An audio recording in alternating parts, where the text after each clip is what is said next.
परमाराध्य परम दयाल श्री श्री ठाकुर श्रीपाद पंकजरे मोर कोटि कोटि प्रणाम। परमाराध्या जगज्जननी श्री श्री बड़मा परम पूज्यपाद श्री श्री बड़दा परम पूज्यपाद श्री श्री आचार्य देव सभी आतुल छान तले कोटि कोटि प्रणाम।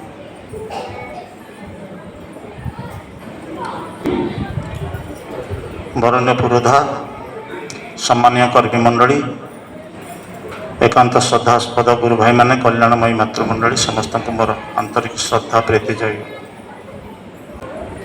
7-8 दिन है मुझे देखुली संतोष भाई पुअर सर्वाभिकर अन्नप्राशन पाई उपेन्द्र भाई केते व्याकुल गोटी गोटी करिकी से सबु परिवार को प्राय फोन करिसेंती बहु संख्यार जमिति लोक हेबे। मुझे कहली भाई खरा होची आ ता छड़ा 2-3 दिन कंटिन्यूअसली सत्संग रही कहले ना ना लोक बहुत हेबे एवं से भली भाव से आयोजन मध्य सुंदर भाव ये जे करिवार जो व्याकुलता ये सत्संग दबार जो व्याकुलता हृदयर जो आवेगटा जो भावावेगटा यहीटा ही हूँ भक्तिर गोटे चरम जिनिस जहाँ को कहुए अनुराग। ये अनुरागटा शिथिल हेले मनीष आध्यात्मिक जीवन में गुरु को लेकिन जीवन को उपभोग करि पारे ना। ये जीवनटा उपभोग पाई ये उपभोग भितर आनंद अच्छी ये आनंद भितर वर्धन अच्छी एवं जदि जीवन में उन्नति न हुए ताले आनंद मनीष पाए ना आ जदि आनंद न थाए ताले उपभोग मध्य हुए ना। ये अनुरागटा ही हूँ इष्ट प्रति गुरु प्रति ईश्वर प्रति गभीर अनुराग। ये अनुराग भितर देकी सी जेहेतु मनीषर भावर कथाटा को ग्रहण करती भावग्राही तेणु भावटा से ग्रहण करती से कौन भाषा बा अन्य कौन कथार कि माने तर्जमा करिवार किसी आवश्यक पड़े ना जदि भावटा अंतरस्थ भावटा ठीक थाए। मोर मन पड़ुची ये गोटे स्वरूप कौची आपन को अनुरागर गोटे स्वरूप अनुराग कहले भल पाइबा भक्ति निष्ठा आसक्ति जहाँ को अनुराग कह जाए ठाकुर कहते अनुराग आण वृत्ति नियंत्रण आ वृत्ति नियंत्रण आने धृति धृति आने सहानुभूति सहानुभूति आने संगति ये बाणी ठाकुर अच्छे आपण मैंने भी सब जानते अनुराग आने वृत्ति नियंत्रण मनीषर जीवन चाली चलन आचार आचरण कथबार्ता भाव भंगी वेश पोशाक सब बदली जीव जदि अनुरागटा से गभीर थाए अनुरागर गभीरता उपरे मनीषर जीवन परिवर्तन संभव आ जेपर्यंत मनीषर जीवन परिवर्तन है नहीं मनीष जीवन में उन्नति करें तेणु परिवर्तन करने को पड़ो अंतर भितर जो गुड़ाक जीवनीय चलनी लुचि रही प्रस्फुटित करने को पड़ो अंतर भितर जो वैशिष्ट्यटा लुचि रही विकसित करने को पड़ो तो से अनुराग हूँ एकमात्र अस्त्र जहाँ भितर देकी इष्टर शक्तिटा को मनीष निज जीवन में प्रयोग करें। श्री श्री ठाकुर देहांत हो जाइए देहांत हो गला परे श्री श्री बड़दा आचार्य देव था आसामरू किछि लोक आसी आश्रम बुलिबा पाई सेमानक सहित जड़े मूलिया लोक आसी जी डेली मूल लगिकी तार परिवार प्रतिपोषण करे आसी किछि बेस किछि लोक आसी सहित गोटे मूलिया गुरु भाईटे डेली लेबर जी सी सहित आसी ठाकुर बांगलार ठाकुर को प्रणाम कर माँ को प्रणाम कर एमती बुलाबुली करके देखला पर श्री श्री बड़दा पाखक जाइछन्ति एवं बड़दा पाखर जाइकी आसामर सब गुरु भाई प्रणाम करिसेंति सभा शेष में मूलिया गुरु भाईटी सी भी प्रणाम करके पछरे छिड़ा है हाथ जोड़ी बड़दा छिड़ा है हठात कि श्री श्री बड़दा नजर तापर पड़ी एवं श्री श्री बड़दा कहते तुम्हें कौन करुच से कहे आज्ञा मु मूल लगे ये मूल लगे कि परिवार प्रतिपोषण करे ना तुम्हें प्रार्थना शिखिच प्रार्थना करुच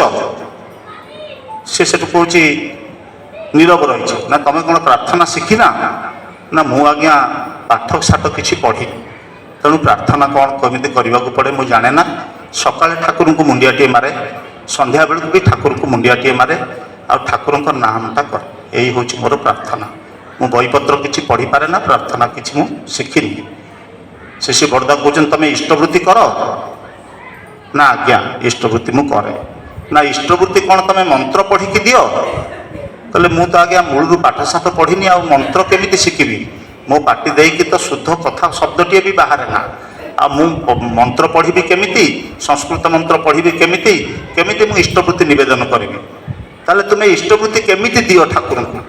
ବଡ଼ଦା ପଚାରୁଛନ୍ତି ସେଇ ମୂଲିଆ ଲୋକଟିକି ଯେ ତୁମେ ଠାକୁରଙ୍କୁ ଇଷ୍ଟବୃତ୍ତି କେମିତି ଦିଅ? କହିଲେ ଆଜ୍ଞା 5 ପଇସାଟିଏ ହାତରେ ଧରେ, ଠାକୁରଙ୍କ ପାଖକୁ ଚାଲିଯାଏ, ଠାକୁରଙ୍କ ମୁହଁ ପାଖରେ ସେଇ 5 ପଇସାଟାକୁ ଧରିକି କହେ ଏଇ ନେ ଖା, ଏଇ ନେ ଖା। ସମସ୍ତେ ସ୍ତବ୍ଧ ହୋଇଯାଇଛନ୍ତି। ଆସାମରେ ଗୁରୁ ଗୁରୁଜନମାନଙ୍କୁ ବି ତୁ ତା ଆମର ଯେଉଁ ଆମେ ଯେମିତି ଆପଣ ଫାପଣ କରି କହୁଛନ୍ତି ତାଙ୍କର ସେମିତି ନଥାଏ। ଗାଉଁଲି ଜାଗାରେ ସବୁ ତୁ ତା କଥାବାର୍ତ୍ତା ବି କରନ୍ତି। 5 ପଇସାଟିଏ ହାତରେ ଧରେ, ଠାକୁରଙ୍କ ମୁହଁ ପାଖରେ ନେଇକି ଦେଖାଏ, ଏଇ ନେ ଖା, ଠାକୁରଙ୍କ ଭୋଗ ଇଷ୍ଟବୃତ୍ତି। ସ୍ତବ୍ଧ ହୋଇଯାଇଛି ପରିବେଶ ଏବଂ ଦେଖାଗଲା ବଡ଼ଦାଙ୍କର 2 ଆଖିରୁ 2 ଟୋପା ଲୁହ ଗଡ଼ି ପଡ଼ିଛି। এই যে অম্লান অকৃত্রিম সরল নিষ্পাপ ନିର୍ମଳ ଭକ୍ତି, ଏଇଟା ହେଉଛି ଅନୁରାଗର ଗୋଟେ ସ୍ୱରୂପ। এই ଅନୁରାଗ ଯଦି ମଣିଷ ଭିତରେ ଥାଏ ତାହେଲେ ମଣିଷ ଇଷ୍ଟଙ୍କ କଥା ଭାବିବ, ଇଷ୍ଟଙ୍କ କଥା 5 ଲୋକକୁ କହିବ ଏବଂ ଇଷ୍ଟଙ୍କ ପାଇଁ ସେ କିଛି କରିବ, ନ କରିକି ରହିପାରିବନି। ଅନୁରାଗଟା ଶିଥିଳ ହୋଇଗଲେ ମଣିଷର ଜୀବନଟା ନିଥର ହୋଇଯାଏ। এই ଅନୁରାଗକୁ ବଢ଼େଇବା ପାଇଁ ହେଲେ ଅନୁରାଗର ବହୁତ ସ୍ୱରୂପ ଅଛି। ଅନୁରାଗ କଣ୍ଡିସନ କିଛି ନାହିଁ। ଅନକଣ୍ଡିସନାଲ ଭଲ ପାଇବାଟା ଅନୁରାଗର ଆଉ ଗୋଟେ ସ୍ୱରୂପ ଏବଂ ତ୍ୟାଗ ହେଉଛି ଅନୁରାଗର ଆଉ ଗୋଟେ ସ୍ୱରୂପ। ଠାକୁରଙ୍କର ଯେ ସତ୍ସଙ୍ଗର ପ୍ରେସିଡେଣ୍ଟ ଥିଲେ ଶରତଚନ୍ଦ୍ର ହାଲଦାର, ଜ୍ୟୋତିରୀତିକ ଥିଲେ। ଶରତଚନ୍ଦ୍ର ହାଲଦାର ଆପଣମାନେ ବି ନାଁ ଅନେକ ଶୁଣିଥିବେ। ଶରତଚନ୍ଦ୍ର ହାଲଦାର ତାଙ୍କର ସପରିବାରେ ପିଲାଛୁଆ ଧରିକି ଆସିକି ଆଶ୍ରମରେ ବାସ କରନ୍ତି ଏବଂ ଠାକୁରଙ୍କର କର୍ମଯଜ୍ଞରେ ନିଜକୁ ସମ୍ପୂର୍ଣ୍ଣ ଭାବରେ ନିୟୋଜିତ କରିଛନ୍ତି। ଫିଲାନ୍ଥ୍ରୋପି ଅଫିସରେ ସକାଳଠୁ ସନ୍ଧ୍ୟା ପର୍ଯ୍ୟନ୍ତ କାମ କରନ୍ତି ଏବଂ ସେଥିପାଇଁ ତାଙ୍କୁ କିଛି ପାରିଶ୍ରମିକ ମଧ୍ୟ ଆଶୀର୍ବାଦୀ ଯାହାକୁ କୁହାଯାଏ ତାଙ୍କୁ ମଧ୍ୟ ଦିଆଯାଏ। ତାଙ୍କର 2ଟି ଛୁଆ ପାଠ ପଢ଼ୁଛନ୍ତି, ବହୁ କଷ୍ଟରେ ସେ ଥାଆନ୍ତି। ତ ସେତେବେଳେ ଶରତଚନ୍ଦ୍ର ହାଲଦାର ଯାଇକି ଠାକୁରଙ୍କୁ ପ୍ରଣାମ କରୁଛନ୍ତି। ଠାକୁର ତାଙ୍କୁ କହୁଛନ୍ତି ଶରଦା, ଗୁରୁ ଆଶ୍ରମରେ ରହିକି ଗୁରୁଙ୍କର ସେବା କରିବା ପାଇଁ ପାରିଶ୍ରମିକ ନେବାଟା କ'ଣ ଯଥାର୍ଥ? ଗୁରୁ ଆଶ୍ରମରେ ରହି ଗୁରୁଙ୍କର ସେବା କରି ପାରିଶ୍ରମିକ ନେବାଟା କ'ଣ ଉଚିତ? ଶରଦା 75 ଟଙ୍କା ପାରିଶ୍ରମିକ ପାଆନ୍ତି। ତାରି ଭିତରେ ସଂସାରଟା ବହୁତ ଦୁଃଖ କଷ୍ଟରେ ଚଳେ। 75 ଟଙ୍କା ଅଣ୍ଟେ ନା। 2ଟା ଛୁଆ ପାଠ ପଢ଼ୁଛନ୍ତି, ତାଙ୍କର ସ୍ତ୍ରୀ ଅଛନ୍ତି, ସିଏ ଅଛନ୍ତି, ରୋଷେଇବାସ କରିକି ଖାଇବା, ପିଲାଛୁଆଙ୍କର ବହିପତ୍ର ଅଛି, ଅନ୍ୟାନ୍ୟ ଯାହା ଖର୍ଚ୍ଚ ବାର୍ଚ୍ଚ ସାରା ମାସରେ ଏଇ 75 ଟଙ୍କା ଦେଇକି ବହୁତ କଷ୍ଟରେ ଚଳନ୍ତି। ଠାକୁର କିନ୍ତୁ କହୁଛନ୍ତି ଶରଦା, ଗୁରୁ ଆଶ୍ରମରେ ରହିକି ଗୁରୁଙ୍କର ସେବା କରିବା ପାଇଁ ପାରିଶ୍ରମିକ ନେବାଟା କ'ଣ ଯଥାର୍ଥ? ନା ଆଜ୍ଞା ଆପଣଙ୍କର ଯାହା ଇଚ୍ଛା। ନା ମୋର ଇଚ୍ଛା, ଆପଣ ପାରିଶ୍ରମିକ ନ ନେଇକି ଯଦି ଚଳିପାରନ୍ତି ତାର ଭଲ। ନା ଆଜ୍ଞା ଠାକୁର ସେଇଆ ହେବ। କହିଲେ ନା ଏମିତି କହିଲେ ହେବନି। ଆପଣ ଘରକୁ ଯିବେ, ଆପଣଙ୍କର ସହଧର୍ମିଣୀ ଅଛନ୍ତି, ସହଧର୍ମିଣୀ ସହିତ ଆଲୋଚନା କରିବେ। ଯଦି ସିଏ ରାଜି ହୁଅନ୍ତି ତାହେଲେ ପାରିଶ୍ରମିକ ନ ନେଇକି ଗୁରୁଙ୍କ ସେବା କରିବାଟା ବହୁତ ଭଲ। ଶରଦା ଆସିଛନ୍ତି, ରାତି ସାରା ଆଉ ଶୋଇନାହାନ୍ତି। ସ୍ୱାମୀ ସ୍ତ୍ରୀ 2 ଜଣ ଯାକ କଥାବାର୍ତ୍ତା ହୋଇଛନ୍ତି। ତାଙ୍କ ସ୍ତ୍ରୀ କହିଛନ୍ତି ଠାକୁର ଯେତେବେଳେ କହୁଛନ୍ତି ପାରିଶ୍ରମିକ ନ ନେବା ପାଇଁ, ଏମିତି ତ ବହୁ ଦୁଃଖ କଷ୍ଟ ଭିତରେ ଆମେ ଚଳୁଛେ, 75ଟା ଟଙ୍କା ଆମକୁ ଅଣ୍ଟୁନି। ଆଉ ଯଦି ଠାକୁର ଚାହୁଁଛନ୍ତି 75ଟା ଟଙ୍କା ବନ୍ଦ କରିଦେବା ପାଇଁ, ତାହେଲେ ଆମେ ବରଂ ଠାକୁରଙ୍କ ଖୁସି ପାଇଁ, ତାଙ୍କ ତୃପ୍ତି ପାଇଁ, ତାଙ୍କ ଆନନ୍ଦ ପାଇଁ, ସେ ଯେ ଚାହିଁଛନ୍ତି ଏ କଥା ନିଜେ ମୁହଁ ଖୋଲିକି କହିଛନ୍ତି, ଆମେ ସେଇଟା କରିବା ହିଁ ଭଲ। ତା ପରଦିନ ଯାଇକି ଠାକୁରଙ୍କ ପାଖରେ ଶରଦା ପହଞ୍ଚିକି କହୁଛନ୍ତି ଠାକୁର, କାଲି ରାତିରେ ସ୍ତ୍ରୀ ସହିତ ଆଲୋଚନା କଲି, ଆଉ ସେ ବି ବହୁତ ଖୁସି ଯେ ଆପଣ ଯାହା ଚାହିଁଛନ୍ତି ସେଇଆ ହିଁ ହେବ, ଆଉ ପାରିଶ୍ରମିକ ନେବି। ସେଇ ଶରଦା ଦିନେ କହୁଥାନ୍ତି, ଠାକୁର କହିଲେ ଶୁଣ, ପାରିଶ୍ରମିକ ସିନା ନେବନି ତ ଚଳିବ କେମିତି? ପାରିଶ୍ରମିକ ତ ନେବନି। ଯଦି ଏଇ ଆଶ୍ରମକୁ ଯେଉଁମାନେ ଆସୁଛନ୍ତି, ମୋ ପାଖକୁ ଯେଉଁମାନେ ଆସୁଛନ୍ତି, ତୁମେ ତାଙ୍କୁ ସେବା ଦେଇକି, ତୁମର ସେବାରେ ତୃପ୍ତ ହୋଇକି, ତୁମର ସେବାରେ ଖୁସି ହୋଇକି ଯଦି ତୁମକୁ ସିଏ କିଛି ଦିଅନ୍ତି ସେଟା ତୁମେ ନେଇପାର, କିନ୍ତୁ ପାଇବାର ଆଶାରେ କିଛି ସେବା ଦେବାକୁ ଖବରଦାର ଯେମିତି ନ ଯାଅ। ଗୋଟେ ଲୋକ ଆସୁଛି ମୋ ପାଖକୁ, ତାଠୁ କିଛି ମୁଁ ପଇସା ପାଇବି, କାରଣ ମୋର ପଇସାଟା ଦରକାର, ସେଥିପାଇଁ ମୁଁ ତାକୁ ଚାହା ନେଇକି ଡାକିକି ଦେଲି, ତାକୁ 2 ପଦ କଥା ହେଲି, ତାକୁ ଭଲ ଭାବରେ ଟିକେ ଇଏ କଲି, ପାଇବାର ଲୋଭ ଲାଳସା ରଖିକି ତା ପ୍ରତି ସେବା ଦେବାକୁ ଯିବ ନାହିଁ। କିନ୍ତୁ ଯଦି ସେବା ଦେବା ଭିତରେ କେହି କିଛି ଦିଅନ୍ତି ତୁମେ ତା ଗ୍ରହଣ କରିପାର। ତା ପରଠାରୁ 75 ଟଙ୍କା ଯେଉଁ ମାସକୁ ମିଳୁଥିଲା ବନ୍ଦ ହୋଇଯାଇଛି ଏବଂ ଶରଦା କହୁଛନ୍ତି ଯେ 75 ଟଙ୍କା ଯେତେବେଳେ ଫିଲାନ୍ଥ୍ରୋପିରେ ମୁଁ ପାଉଥିଲି, ବହୁ ଦୁର୍ଦିନ ଭିତରେ ପରିବାରକୁ ଚଳାଇବାକୁ ପଡ଼ୁଥିଲା, ବହୁ କଷ୍ଟ ଭିତରେ ଚଳାଇବାକୁ ପଡ଼ୁଥିଲା। ବେଳେବେଳେ ପିଲାଛୁଆ ଆମେ ପରିବାର ସାରା ଉପାସ ବି ବେଳେବେଳେ ମଝିରେ ରହିବାକୁ ପଡ଼ୁଥିଲା। କିନ୍ତୁ ଯେବେଠାରୁ ଠାକୁରଙ୍କର କଥା ମାନିକି এই ପାରିଶ୍ରମିକଟା ବନ୍ଦ କରିଦିଆଗଲା, ଆଜି ପର୍ଯ୍ୟନ୍ତ ମୁଁ ବୁଝି ବି ପାରୁନି এই ଛୁଆ ପିଲାଗୁଡ଼ିକ ପାଠ ପଢ଼ୁଛନ୍ତି କେମିତି, ସଂସାରଟା ଏତେ ସୁନ୍ଦର ଭାବରେ ଚାଲୁଛି କେମିତି। କି ଯେ ଦୟା ଠାକୁରଙ୍କର, ଆଜି ପର୍ଯ୍ୟନ୍ତ କୌଣସି ଦିନ କୌଣସି ଅସୁବିଧା ନାହିଁ, କୌଣସି ଦୁଃଖ ନାହିଁ, କୌଣସି କଷ୍ଟ ନାହିଁ, ଏତେ ସୁନ୍ଦର ଭାବରେ ଚାଲିଛି। এই ତ୍ୟାଗ ହେଉଛି ଅନୁରାଗର ଆଉ ଗୋଟେ ସ୍ୱରୂପ। ଅନୁରାଗର ଆଉ ଗୋଟେ ସ୍ୱରୂପ ହେଉଛି ଯେ ଅନିସନ୍ନିଚ୍ଛୁ ସେବା। ଏ ହେଉଛି ଅନୁରାଗର ଗୋଟେ ସ୍ୱରୂପ। ଯିଏ ଯାହାକୁ ଭଲ ପାଏ ତାର ମନ ବୁଝିକି ତାକୁ ସେବା ଦେବ। ଠାକୁର ଦିନେ ଜତି ଆଶ୍ରମରୁ ବାହାରୁଛନ୍ତି, ଆସିଲା ବେଳେ ବାଟରେ ଅଟକି ଯାଉଛନ୍ତି, ଲୁଗାକୁ ବାରମ୍ବାର ଅନଉଛନ୍ତି, ଲୁଗାରେ କିଛି ଲାଗିଛି କି ଟିକେ ଦେଖିଲ। ଗୋଟେ ସାମାନ୍ୟ କଲମର କଳା ଡଟ୍ ଭଳି ଗୋଟେ ଜାଗାରେ ଲାଗିଛି, ସେଟା ପୁଣି ବାହାରକୁ ବିଲକୁଲ ଜଣାପଡ଼ୁନି। କର୍ମୀମାନେ ଲୁଗାକୁ ଏପଟ ସେପଟ କରିକି ଦେଖିକି କହୁଛନ୍ତି, ଆଜ୍ଞା ଛୋଟିଆ ଗୋଟେ ପେନ୍ର ଡଟ୍ ଭଳି ଗୋଟେ ଲାଗିଛି, ସେଥିରେ କିଛି ନାହିଁ ଠାକୁର, କିଛି ଜଣାପଡ଼ୁନି, ଆପଣ ଚାଲନ୍ତୁ। ଠାକୁର ଚାଲିଛନ୍ତି, ପୁଣି ଅଟକୁଛନ୍ତି, ପୁଣି ସେଇ ଲୁଗାକୁ ଅନଉଛନ୍ତି, ପୁଣି କର୍ମୀମାନେ ସେଇ କଥା କହୁଛନ୍ତି। ଠାକୁର ପୁଣି ଏପଟ ସେପଟ ହେଇକି ମନ ଖରାପ କରିକି ପୁଣି ଆଗଉଛନ୍ତି। ଶ୍ରୀ ଶ୍ରୀ ବଡ଼ଦା କିଛି ଦୂରରେ ଛିଡ଼ା ହେଇଥିଲେ ଏବଂ ଛିଡ଼ା ହେଇକି ବଡ଼ଦା ଦେଖୁଥିଲେ।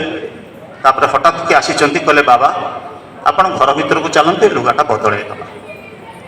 ଏତେ ଦୂରରୁ ଥାଇକି କ'ଣ ଘଟିଛି ସେଟା ତାଙ୍କୁ କହିବାକୁ ପଡ଼ିନି। ସେ ନିଜେ ଆସିକି ଠାକୁରଙ୍କୁ ଡାକିକି ନେଇକି ଯେତେବେଳେ ଅନ୍ୟ ଗୋଟେ ଲୁଗା ପିନ୍ଧେଇ ଦେଇକି ଆଣିଛନ୍ତି, ଠାକୁରଙ୍କର ଯେଉଁ ତୃପ୍ତି, ଯେଉଁ ଆନନ୍ଦ, ଇଏ ହେଉଛି ଆଉ ଗୋଟିଏ ରୂପ, ଆଉ ଗୋଟେ ସ୍ୱରୂପ ଯେ ଅନୁରାଗ। ଅନୁରାଗର ଆଉ ଗୋଟେ ବି ସ୍ୱରୂପ ଅଛି। ସେଇ ସ୍ୱରୂପଟା ହେଉଛି ପ୍ରତିକୂଳ ପରିସ୍ଥିତି ଭିତରେ ମଣିଷ ନିଜକୁ କେତେ ସ୍ଥିର ରଖିକି ଗୁରୁଙ୍କର ସେବା କରିପାରେ। ମୋର ଦେହ ପା ଭଲ ଅଛି, ମୋର ଟଙ୍କା ପଇସା ଅଛି, ମୋର ଗାଡ଼ି ଘୋଡ଼ା ଅଛି, ମୋର ପିଲାମାନେ ସମାଜରେ ପ୍ରତିଷ୍ଠା ଲାଭ କରିଛନ୍ତି, ମୋର ବହୁତ ବନ୍ଧୁବାନ୍ଧବ ଭଲ ମନ୍ଦ ଅଛି, ମୋର କୌଣସି ପ୍ରତିକୂଳ ପରିବେଶ ନାହିଁ, ମୁଁ ଠାକୁରଙ୍କର କାମ କରୁଛି, ଯାଉଛି ଆସୁଛି, ସତ୍ସଙ୍ଗ ଯାଉଛି, ବିଭିନ୍ନ କାମରେ ମୁଁ କରୁଛି। କିନ୍ତୁ ପ୍ରତିକୂଳ ପରିସ୍ଥିତି ଭିତରେ ଯେତେବେଳେ ଖାଇବାକୁ ନଥିବ, ଯେତେବେଳେ ଦୁର୍ଦିନ ଆସିଥିବ, ଯେତେବେଳେ ଭୟଙ୍କର ବିପଦ ଆପଦ ଆସୁଥିବ, এই ପ୍ରତିକୂଳ ପରିସ୍ଥିତି ଭିତରେ ମଣିଷ କେମିତି ନିଜକୁ ସ୍ଥିର ରଖିକି ଗୁରୁଙ୍କର ସେବା କରିପାରିବ, ଯଦି ଅନୁରାଗ ନଥାଏ ତାହେଲେ ମଣିଷ ଏଟା କରିପାରିବ ନାହିଁ। ଆଉ ଗୁରୁଙ୍କ ପ୍ରତି ଅନୁରାଗ, ଗୁରୁଙ୍କ ପାଇଁ ଗୁରୁଙ୍କୁ ଭଲ ପାଇବା, ଆଉ ଭଲ ପାଇବାର ଦାୟରେ ଠାକୁର ଥରେ କହୁଥିଲେ ଏକଲବ୍ୟର କଥା। এই ଏକଲବ୍ୟର ଉଦାହରଣ ଦେଇକି ଠାକୁର କହୁଥିଲେ, ଯେତେବେଳେ ଗୁରୁ ଦ୍ରୋଣାଚାର୍ଯ୍ୟଙ୍କ ପାଖରୁ ସେ ଅସ୍ତ୍ର ଶିଖିବା ପାଇଁ ଗଲା, ଦ୍ରୋଣାଚାର୍ଯ୍ୟ ତାକୁ ଫେରେଇ ଦେଲେ ଏବଂ ସେ ଫେରି ଆସିଲା। ଦ୍ରୋଣାଚାର୍ଯ୍ୟଙ୍କର ଗୋଟେ ମୂର୍ତ୍ତି ଜଙ୍ଗଲରେ ତିଆରି କଲା। ସେଇ ମୂର୍ତ୍ତିକି ସାମ୍ନାରେ ରଖିକି, ଗୁରୁଙ୍କ ମୂର୍ତ୍ତିକି ସାମ୍ନାରେ ରଖିକି ବିରାଟ ଧନୁର୍ଦ୍ଧର ଯୋଦ୍ଧା ହେଲା। ଠାକୁର କିନ୍ତୁ କହୁଛନ୍ତି এই যে ସାଧନା ସେ କରିଲା, এটা ଧନୁର୍ବିଦ୍ୟା ଶିଖିବା ପାଇଁ କରିଥିଲା, ଗୁରୁଙ୍କ ପାଇଁ କରିନଥିଲା। ଗୁରୁଙ୍କ ପାଇଁ ଗୁରୁଙ୍କୁ ଭଲ ପାଇବା, ମୁଁ ଠାକୁରଙ୍କ ପାଇଁ ଠାକୁରଙ୍କୁ ଭଲ ପାଏ, ଆଉ ମୁଁ ମୋର ଚାହିଦା ପୂରଣ କରିବା ପାଇଁ ଠାକୁରଙ୍କୁ ଭଲ ପାଏ, ଏଇଟା କିନ୍ତୁ ଅନୁରାଗ ନୁହେଁ। ଠାକୁରଙ୍କ ପାଇଁ ଠାକୁରଙ୍କୁ ଭଲ ପାଇବା, এটা ହେଉଛି ଅନୁରାଗ। এই ଅନୁରାଗ ଆସିଲେ, ମଣିଷ ଭିତରେ ଯେତେବେଳେ ଅନୁରାଗ ଆସେ, ସେତେବେଳେ ମଣିଷ ଭିତରେ ତାର ଗୋଟେ ଉର୍ଜି ଭାବ ଆସେ ଏବଂ ତା ଭିତରେ ଗୋଟେ ସେଇଭଳିଆ ଗୋଟେ ଅର୍ଜ କ୍ରିଏଟ୍ ହୁଏ, ଗୋଟେ ଆକୁତି କ୍ରିଏଟ୍ ହୁଏ, ଗୁରୁଙ୍କୁ ଖୁସି କରିବାର ପ୍ରୟାସ ହେଇ ଉଠେ। ସେତେବେଳେ ସେ ଗୁରୁଙ୍କ କଥା ଭାବେ, ଗୁରୁଙ୍କ କଥା 5ଟା ଲୋକଙ୍କୁ ଯାଇକି କହେ ଏବଂ ଗୁରୁଙ୍କ ପାଇଁ କିଛି କର୍ମ କରିକି ଆନନ୍ଦ ପାଏ, ଯାହାକୁ ଠାକୁର ଯଜନ ଯାଜନ ଇଷ୍ଟବୃତ୍ତି ବୋଲି କହିଛନ୍ତି। ନ କରିଲେ ସେ ସ୍ଥିର ରହିପାରେ ନା। ଏବଂ এই ଅନୁରାଗର ଯେଉଁ ଅର୍ଜରେ ତାର ମାନସିକ ଜଗତରେ ଗୋଟେ ଚାପ ସୃଷ୍ଟି ହୁଏ। ଠାକୁର ବି କହିଛନ୍ତି এই ଚାପ ମଣିଷର କପାଳରେ ରେଖା ସୃଷ୍ଟି କରେ, ମଣିଷର କପାଳ ବଦଳିଯାଏ। ଠାକୁର କହିଲେ ତୁମେ ତୁମର ଭାଗ୍ୟକୁ ବଦଳାଇ ଦେଇପାରିବ ଯଦି ତୀବ୍ର ଅନୁରାଗୀ ହେଇକି ଯଦି ତୁମେ ଚାଲ। ମଣିଷ ଯଦି ତୀବ୍ର ଅନୁରାଗୀ ହୁଏ, ଇଷ୍ଟମୁଖୀ ହୁଏ, ଇଷ୍ଟ ପ୍ରାଣ ହୁଏ, ଇଷ୍ଟଙ୍କ ପ୍ରତି ଆସକ୍ତ ହୁଏ, ତାହେଲେ ତାର এই କପାଳ ଲେଖାଟା ବି ବଦଳି ଯାଇପାରେ। ଠାକୁର କହୁଛନ୍ତି ନିଜର ଭାଗ୍ୟ ନିଜେ ବି ଗଢ଼ି ଦେଇ ପାରିବ। ତୀବ୍ର ଅନୁରାଗର ଆବେଗରେ ମଣିଷ ଭିତରେ ଯେଉଁ ଉତ୍ତେଜନା ସୃଷ୍ଟି ହୁଏ, ଯେଉଁ ଚାପ ସୃଷ୍ଟି ହୁଏ, সেই ଚାପରେ ସେ ଅନେକ କଥା କରିଦେଇପାରେ। ସୂର୍ଯ୍ୟ କିରଣ କୌଣସି କାଗଜକୁ ପୋଡ଼ି ଦେଇପାରେ ନା, କିନ୍ତୁ সেই ସୂର୍ଯ୍ୟ କିରଣ ଯେତେବେଳେ କୌଣସି ଗୋଟେ କନସେନ୍ଟ୍ରେଟେଡ୍ ହେଇକି ଗୋଟେ କନଭେକ୍ସ ଲେନ୍ସରେ ପଡ଼େ, ସେତେବେଳେ କାଗଜଟା ଜଳିଯାଏ। ଯବକାଚ ଭିତର ଦେଇକି ସୂର୍ଯ୍ୟ କିରଣକୁ ପାସ୍ କଲେ କାଗଜଟା ପୋଡ଼ିଯିବ। କିନ୍ତୁ ଏମିତି ସୂର୍ଯ୍ୟ କିରଣ ଚାରିଆଡ଼େ ପଡ଼ୁଛି, ସେଥିରେ କିଛି ଯାଏ ଆସେ ନା। ସେମିତି ଈଶ୍ୱରଙ୍କର ଅନନ୍ତ ଶକ୍ତି ସାରା ସଂସାରରେ ବିଛାଡ଼ି ହେଇକି ରହିଛି। ଈଶ୍ୱରଙ୍କର ଅନନ୍ତ ଶକ୍ତିଟା ସାରା ସଂସାର ସବୁଆଡ଼େ ବିଛାଡ଼ି ହେଇକି ରହିଛି। এই কনসেন্ট্রিক হওয়াকে হলে এই অনুরাগ হচ্ছে একমাত্র কনসেন্ট্রিক উপায়। যেমনি যবকাচ ভিতর ଦେଇକି সূর্য কিরণକୁ পাস করছে আমি কনসেন্ট্রিক করুছে তার তীব্রতাটা আমি অনুভব করুছে সেমিতি অনুরাগ ভিতর ଦେଇକି ঈশ্বরଙ୍କର সেই অনন্ত শক্তিটা কেন্দ্রায়িত হইকি মଣିষর জীবনକୁ বিলকুল বদলাই দেব। মଣିষর দুঃখ নথিব, শোক নথিব, কৌশি প্রকার অফসোস নথিব, আনন্দময় জীবন যাপন করিব। আসন্তু আজির এই পবিত্র দিନରେ পরম পিতাଙ୍କୁ গভীর ভাবে ভাল পাই জাবুড়ি ধরি আমি তাঙ্কর যজন যাজন ইষ্টবৃত্তি তাঙ্কর নাম করিবা, তাঙ্ক কথা পাঁচটা লোকକୁ কহিবা, নিজর পরিবেশକୁ তৈরি করিবা এবং নিজକୁ ମଧ୍ୟ সেইভଳି ভাবে ভাবায়িত করিকি তাঙ্কর মন লাখি হয়ে উঠিবা। জয় গুরু।